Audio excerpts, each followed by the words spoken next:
Prêt pour l'impact, une personnalité qui compte dans notre économie, 26 minutes d'entretien avec Caroline Néron aujourd'hui. Bonjour. Bonjour. Bienvenue, vous êtes la directrice générale du mouvement Impact France. Alors forcément, vous deviez être invitée de cette rubrique. Hein. La question que je pose à chacun de mes invités, c'est est-ce que vous êtes prêt pour l'impact? Je ne vais pas vous poser la question parce que ça semble une évidence, mais quel sens vous donnez à ce mot? Oui, alors c'est une bonne question parce qu'effectivement il a été utilisé, réutilisé un peu parfois n'importe comment. C'est justement pour ça qu'on a choisi de s'appeler Impact France, parce que l'impact en économie c'est deux choses. La limitation de tous les effets négatifs qu'a aujourd'hui une entreprise. Donc comment elle est consciente des effets négatifs qu'elle a et elle travaille en transparence avec une stratégie pour les limiter au maximum, en sachant que tout n'est pas possible, mais aussi c'est l'impact positif, c'est-à-dire comment aujourd'hui une entreprise aligne une stratégie qui peut avoir des effets positifs sur les enjeux écologiques, sur les enjeux sociaux, sur les différents objectifs de développement durable, et donc pas limiter son action à développer son business, mais avoir dans sa stratégie un développement d'impact aussi pour l'ensemble de la société. C'est une question d'ambition, ça, quand on parle d'impact positif, c'est-à-dire que déjà c'est très bien de limiter son impact négatif sur la biodiversité, sur le climat, etc. Mais c'est une question d'ambition quand on essaye d'aller plus loin, de positiver. C'est une question de stratégie. D'accord. C'est-à-dire qu'en fait, plein d'entreprises ont le droit de ne pas avoir une stratégie à impact. Mais effectivement, il y a un nombre important, et notre rôle, c'est qu'il y en ait de plus en plus, d'entreprises qui intègrent cet enjeu au cœur de leur business, pour des enjeux sociétaux, mais aussi pour des enjeux purement business, en se disant que cet alignement entre leurs objectifs de rentabilité et leurs objectifs sociétaux au grand sens du terme vont pouvoir s'aligner. Et que s'ils sont désalignés, ça peut les mettre en risque d'une certaine manière. Donc voilà, c'est la possibilité d'aligner sa stratégie sur des objectifs qui te dépassent, qui dépassent l'entreprise et en même temps qui vont la tirer vers le haut.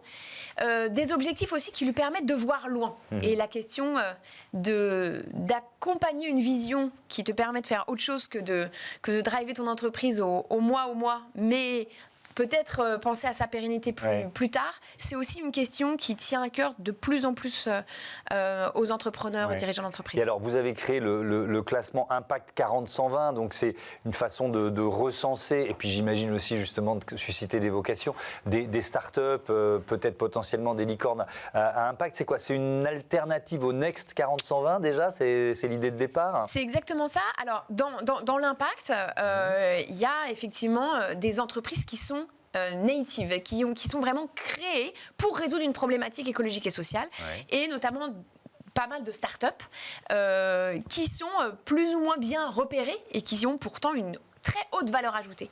L'enjeu, c'était justement, comme la French Tech s'est extrêmement bien développée en France et a vraiment soutenu toute une dynamique de start-up très positive, cette dynamique étant valorisée dans le Next 40, qui a fait école.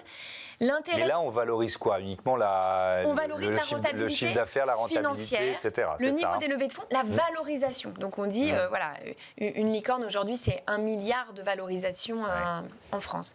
Et nous, notre enjeu, c'était de valoriser des entreprises qui vont pouvoir être des jeunes entreprises, qui ont des innovations de rupture, qui ont moins de 10 ans, et qui peuvent être des licornes à impact, pas avec... Donc c'est pas le milliard le critère? Pas l'objectif de faire 1 milliard de valo, mais l'objectif d'avoir au moins 50 millions de coûts évités pour la société. Alors justement, c'est la question que j'allais vous poser.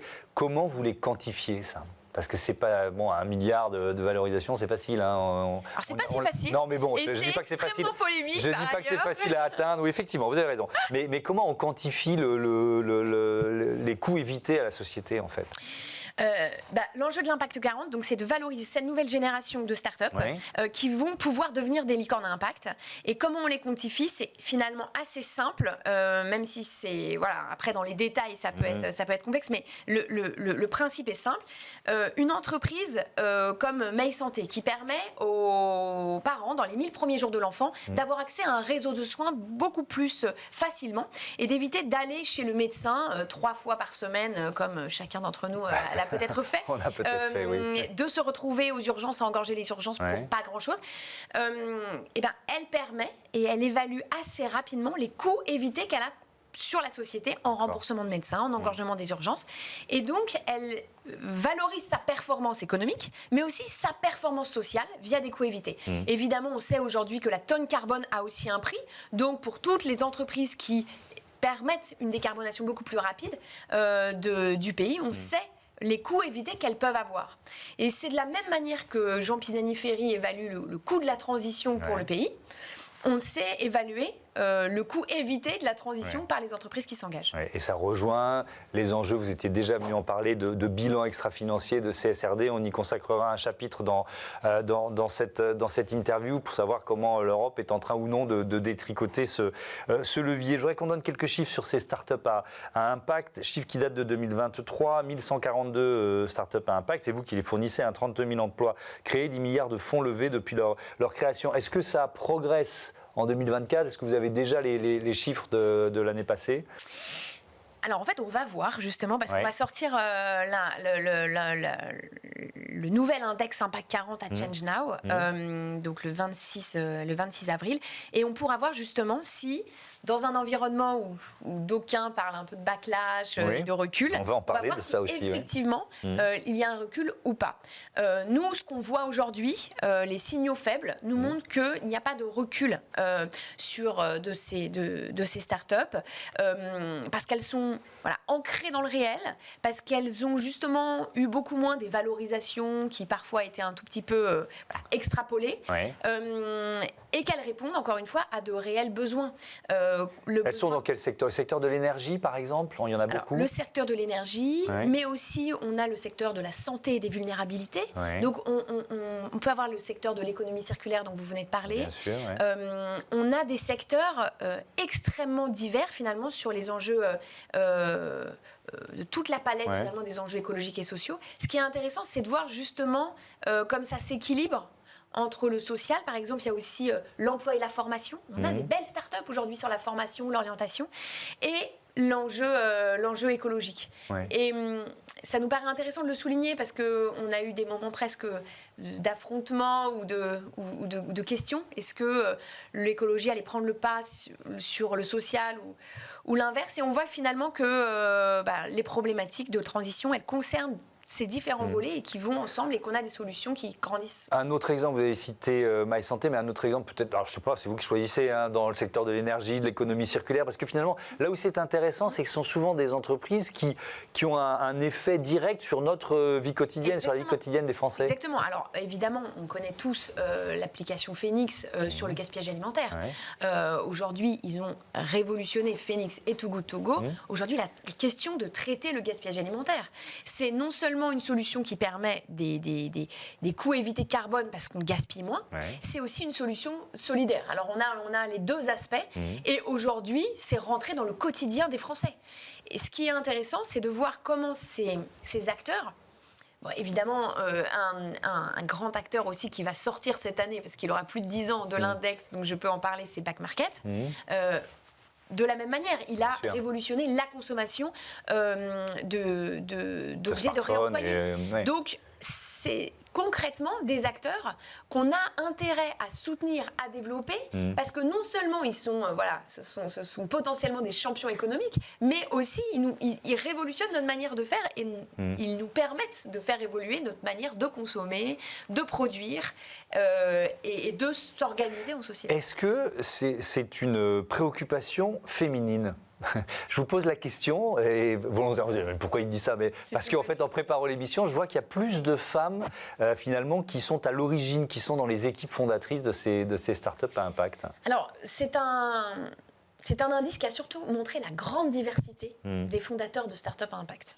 Parce que oui, il y a une grande diversité femmes-hommes. Effectivement, on a plus de 53% de femmes dans les équipes fondatrices, ce qui est très différent. On ne trouvera pas ces chiffres ailleurs. Non, et voilà, on a une femme dans le Next 40 qui est rentré récemment. Donc, effectivement, c'est différent. Mais c'est aussi différent sur la part de seniors, la part de personnes qui viennent de quartiers prioritaires, de jeunes. En fait, si on tire le fil, on a une vraie diversité. Alors, c'est intéressant. Nous aussi, ça nous a posé question. Et ce qu'on a compris, c'est qu'on est tellement sur des enjeux du quotidien, justement, de problématiques qui touchent les Français, que finalement, les bonnes idées et les bons business pour les résoudre, ils viennent d'acteurs très différents, avec des expériences de vie aussi très différentes. Et puis Et souvent, ils ont été confrontés à une situation, ils se disent, tiens, de cette situation, ça me donne l'idée de créer une boîte qui va améliorer le quotidien, le mien et puis celui des gens autour de moi, quoi. Exactement. Ouais. Et puis, évidemment, avec des niveaux de valorisation financière attendus qui sont beaucoup moins importantes. Donc, finalement, on est moins dans un stéréotype d'une personne qui a un peu le parcours obligé de l'entrepreneur. On a une diversité de parcours. Et en ça, du coup, on retrouve une diversité femmes-hommes, mais comme d'autres critères. D'accord. Je voudrais qu'on parle des nouveaux imaginaires en m'appuyant sur cette tribune publiée dans Le Monde début janvier avec plusieurs responsables de l'économie sociale et solidaire. Vous êtes aussi vice-présidente de la Chambre de l'économie sociale et solidaire française. Et vous écrivez ceci: pour éviter un dérèglement civilisationnel, il est nécessaire de rendre attirant le contenu de la transition écologique. Alors là, on touche à une thématique qui nous tient à cœur ici à Smart Impact. C'est la question de l'acceptabilité. C'est quand même devenu un frein majeur à la transition aujourd'hui. Pourquoi ? Qu'est-ce qu'on a loupé ? Nous, je mets volontairement le « nous » des médias aussi. Ce qu'on analyse, c'est que le backlash dont on parle tous les jours, il n'existe pas réellement aujourd'hui dans la population française. On a beaucoup étudié les chiffres qui sortaient d'une étude récente de Parlons Climat, qui est donc un institut de sondage spécialisé sur ces questions. Très probablement, il y a eu un clivage beaucoup trop fort entre les tenants d'une transition très rapide et en même temps les tenants d'une volonté de ne rien faire et de laisser passer. Et pourtant, aujourd'hui, les Français sont très conscients qu'il va falloir faire évoluer les choses, qu'il y a une problématique écologique, une problématique sociale, et ils sont prêts à faire beaucoup de choses. Même les climato-sceptiques aujourd'hui... Ils ont quand même plus voté RN que Europe Écologie Les Verts aux européennes. Oui, mais justement, est-ce que l'écologie, aujourd'hui, la prise de conscience écologique, est-ce qu'elle se traduit dans ce vote ? Aujourd'hui, les études ne le montrent pas. Montrent même que des climato-sceptiques, donc vraiment la partie la plus rétive, sont d'accord pour des évolutions de politique publique sur ces enjeux.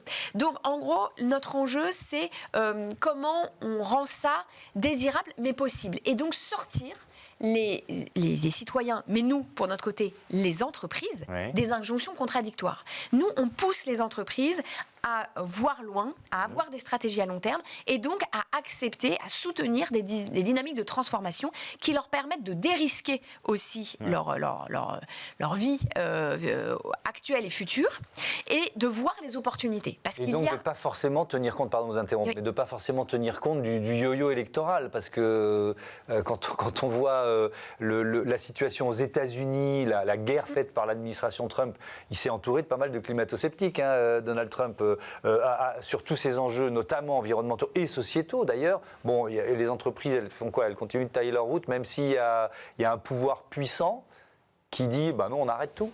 On reprend des pailles en plastique à usage unique. Alors, c'est un pouvoir puissant qui dit on arrête toute réglementation. Après, il n'empêche qu'aux États-Unis, il reste des investissements extrêmement forts dans la transition. Oui. Voilà. Donc, il y a un peu de tout. C'est pour ça que je vous pose la question de la stratégie de l'entrepreneur, homme ou femme, face à ça, à ce yo-yo électoral.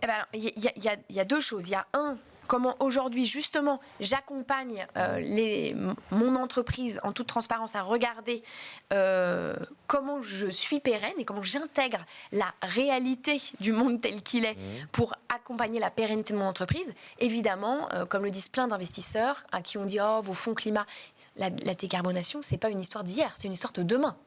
de toute façon, les enjeux écologiques, ils arrivent. Le réchauffement climatique arrive. Donc aujourd'hui, on a mais il y a de grandes banques américaines, des sociétés de gestion américaines qui se sont retirées des accords internationaux, net zéro, alliance, etc., etc. Enfin, c'est factuel, ça. La question, c'est est-ce qu'ils se retirent pour faire plaisir, voilà, et pour arranger leurs affaires publiques, comme on dit, mais est-ce qu'ils vont continuer à le faire ou pas? C'est une question. Là, on est en train de regarder et de voir ce qui va se passer. Nous, ce qui est sûr, c'est qu'on a plein d'entreprises plus ou moins engagées, qui sont sur les territoires, qui vont être impactées par le changement climatique, qui vont être impactées par la transition écologique, qui ont des enjeux sociaux, par ailleurs, d'inclusion, d'attraction de nouveaux talents.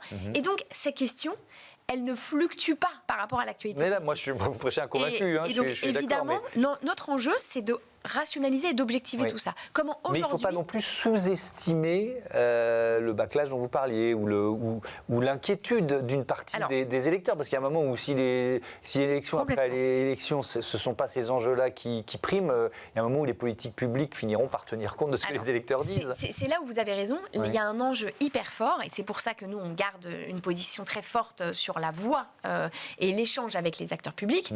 Et il y a un risque avec un retrait de politique publique qui favorise la transition. Parce que, bien sûr, dans l'absolu, c'est mon intérêt, mais surtout à court et moyen terme, comment j'arrive à asseoir une compétitivité, un business, si je ne suis pas soutenue dans cette transition, qui coûte, bien sûr. Et donc, c'est pour ça que nous, on multiplie les échanges avec les pouvoirs publics pour, évidemment, que le recul ne vienne pas surtout des pouvoirs publics. Pour continuer à avoir une confiance dans leurs paroles. Et effectivement, les allers-retours, les atermoiements des acteurs publics sont une catastrophe pour les acteurs privés, parce qu'ils parient aussi sur cette parole et sur ces évolutions de réglementation pour construire leur stratégie. Donc nous, notre enjeu, c'est qu'il y ait une parole politique qui soit stable, qui soit solide, pour que les entreprises puissent accompagner leur transformation et leur stratégie à moyen et long terme. Ouais, on va parler de l'économie sociale et solidaire, de ce qu'elle pèse dans notre société. Et pour ça, je vais m'appuyer sur une question de votre président, parce que vous êtes vice-présidente de SS France. Oui. C'est Benoît Hamon qui était à votre place la semaine dernière. Voilà sa question. Salut Caroline. En fait, j'ai une question, elle n'est pas piège, hein, je te promets, mais je vais vraiment regarder la réponse que tu vas nous faire. Bon, évidemment, tu es à la tête du mouvement Impact France. Tu as des idées très précises sur la façon dont on peut permettre le changement d'échelle de l'ESS. Alors, ma question est simple. Comment augmente-t-on la part des entreprises de l'ESS dans l'économie ? Quelle stratégie et surtout, quels objectifs raisonnables à aller à échéance de 2050 ? J'ai l'impression qu'on est dans une réunion de la Chambre de l'économie sociale et solidaire. Comment faire changer d'échelle, en fait, à l'ESS ? Cette question, elle se pose dans la stratégie globale d'Impact France. Impact France, c'est un mouvement qui aujourd'hui réunit 30 000 entreprises qui sont engagées pour intégrer l'impact au cœur de leur modèle d'une manière ou d'une autre. L'enjeu, c'est qu'il y ait de plus en plus d'entreprises et donc une part d'entreprises de plus en plus importante qui l'intègrent. Elles ne vont pas toutes l'intégrer de la même manière. Et donc, notre travail, c'est de soutenir les pionniers. Donc, on a parlé d'Impact 40, on a parlé de ceux qui l'ont au cœur. Et en même temps, de faire la voiture balai, c'est-à-dire d'accompagner toutes les entreprises à monter leur niveau d'exigence. Pour qu'on puisse avoir aussi une concurrence juste, pour que ceux qui s'engagent ne soient pas défavorisés par rapport aux autres. Ça veut dire pas forcément embrasser le modèle de l'économie sociale et solidaire, avec tout ce que ça représente en matière de redistribution ou non-redistribution de dividendes, etc. etc. C'est ce que je comprends. Ça veut dire que tout le monde n'aura pas vocation à le faire, mais par contre, ce qui est hyper intéressant, c'est que l'ESS, qui pèse aujourd'hui 10% de l'économie, est vraiment le pionnier qui peut tirer et qui tire déjà la transformation. Et donc, notre intérêt, justement, partagé avec Benoît, c'est comment, de ces 10%, on arrive à faire 20%, et comment, finalement, les principes de l'économie sociale et solidaire, donc la limitation de l'impact négatif, l'impact positif, tout ça, c'est dans l'ESS, et le partage du pouvoir et de la valeur, qui sont le socle sur lequel on solidifie une stratégie qui n'est pas seulement axée sur la rentabilité, peuvent se développer. Et donc, il y a deux volets pour faire grandir ce modèle. Il y a un, comment on arrive à développer des incitations claires et une prime finalement à l'engagement. Donc ça dépend des pouvoirs publics ? Et ça dépend des pouvoirs publics. Ouais. Et comment aujourd'hui, dans certains secteurs clés où on a vraiment des alliances publiques-privées, on peut renforcer très fortement la part de l'économie sociale et solidaire. D'accord. Ces modèles hybrides, ces modèles nouveaux, ces modèles non lucratifs à lucrativité limitée, on pense aux personnes âgées, on pense aux enfants, donc tout le travail sur la vulnérabilité, on pense à l'économie circulaire. Oui, donc, Benoît Hamon disait, est-ce qu'il ne faut pas sortir finalement les EHPAD et les crèches du secteur lucratif, quoi, du secteur privé ? Comment, avec l'économie sociale et solidaire, on peut faire des alliances publiques-privées sur à haute valeur sociale ajoutée. Okay. Et après, donc ça, c'est l'incitation. Ça, c'est le premier levier. Le deuxième, c'est quoi ? Le deuxième, c'est la pollinisation. C'est comment on arrive à ce que ces principes ils puissent driver finalement l'ensemble de l'économie. Et donc, quand on compare les entreprises entre elles, on a une prime à celles qui sont les plus engagées. Et donc, on arrive à montrer, à différencier les niveaux d'engagement des entreprises. Pourquoi ? Parce que même si vous disiez tout à l'heure, il y a un recul peut-être de l'acceptabilité et de l'envie, il y a tout de même aujourd'hui 75% des salariés qui regardent le niveau d'engagement de leurs entreprises pour les choisir. Il y a aujourd'hui dans les consommateurs une prime au Made in France, une prime au bio. Elle reste et elle redevient forte. Donc voilà, il y a eu des modulations, mais on voit que ça reste une tendance de fond. Donc aujourd'hui, accompagner à soutenir les pionniers beaucoup plus, voire retravailler presque des exclusivités et en même temps pousser tout le monde pour et permettre la différenciation, c'est ça qui permet vraiment de driver une économie avec beaucoup plus d'intérêt général. Encore faut-il que l'Europe ne revienne pas sur ses ambitions, notamment en matière de bilan extra-financier, la directive CSRD. La dernière fois que vous êtes venu, c'était quelques jours, je crois, après que le commissaire européen Stéphane Séjourné, commissaire européen français, ait quasiment évoqué l'hypothèse d'une suppression du reporting extra-financier. On n'en est pas là, c'est plutôt l'histoire d'une simplification, c'est ce qu'on appelle, je crois, la directive Omnibus. Vous avez travaillé à faire passer vos arguments. On en est où aujourd'hui, tout simplement ? Aujourd'hui, on a réouvert en fait la boîte de Pandore, donc le Green Deal va être rediscuté au Parlement et après au Conseil européen.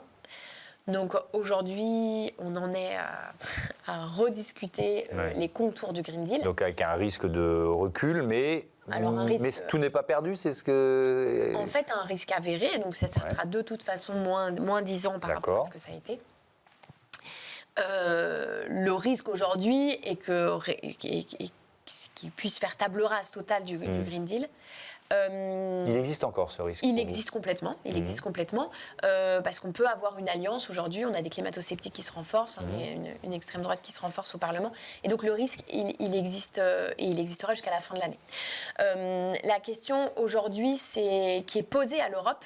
Parce qu'en face de cette rediscussion de CSRD, CS3D, il y a aussi le Clean Industrial Deal, donc, qui, à l'inverse presque, reprend beaucoup de nos propositions sur le soutien à l'économie circulaire, sur le soutien à l'industrie verte, sur les privilèges sur la commande publique. Donc la question... Qui est aussi discutée au Parlement européen. En ce moment. Donc la question, c'est la boussole. Comment on retravaille aujourd'hui une boussole ? Donc tout n'est pas perdu, c'est sûr. Il y a des feux et des contre-feux. L'enjeu, c'est de pouvoir avoir une boussole cohérente pour les entreprises. C'est ce qu'elles demandent. C'est que rapidement, on puisse avoir une cohérence pour qu'elles puissent se reprojeter. Mais vous proposiez, vous avez fait un certain nombre de propositions, notamment une simplification pragmatique. Vous êtes d'accord pour dire que la CSRD version 1, elle est trop compliquée, quoi. C'est sûr, en gros, il faut absolument simplifier, il faut développer des lois qui sont plus axées sur la pratique des entreprises, donc nous, vraiment, on y travaille. La question, c'est pas celle-là, finalement. La question de comment elles elle doit être travaillée, mais la question, c'est plutôt celle de la vision du pourquoi, dans quel cadre vont pouvoir opérer les entreprises. Et aujourd'hui, le problème, c'est que la réglementation, la norme, elle peut être rediscutée, mais qu'est-ce qui va avec la norme?